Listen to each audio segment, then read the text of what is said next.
Hello friends, और आप सुन रहे हैं साबिर फिल्म की आवाज़ में भोजपुरी लोकगीत।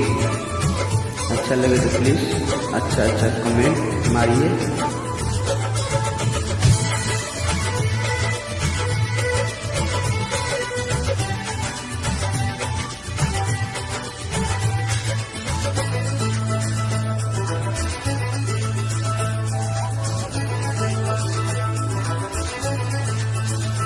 अखिया लड़ल बजब से दिल में करार नइखे। अखिया लड़ल बजब से दिल में करार नइखे। अखिया लड़ल बजब से दिल में करार नइखे। हम कैसे कहीं हमके तोहरा से प्यार नइखे। हम कैसे कहीं हमके तोहरा से प्यार नइखे। अखिया लड़ल बजब से दिल में करार नइखे। अखिया लड़ल बजब से दिल में करार नइखे।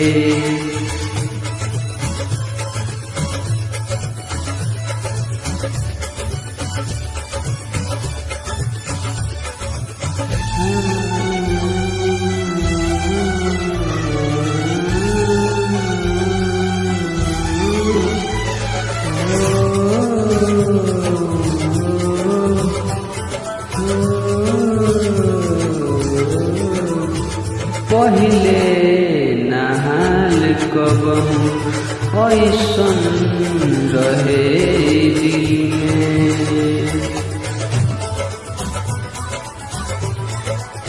पहिले नहाल कबहू ऐसन रहे दिल के। कुछ बुझात नइखे तोहसे का हो गइल बा मिलके। कुछ बुझात नइखे तोहसे का हो गइल बा मिलके। कैसन बीमारी धइलस कवनो सुधार नइखे। अखिया लड़ल बजब से दिल में करार नइखे।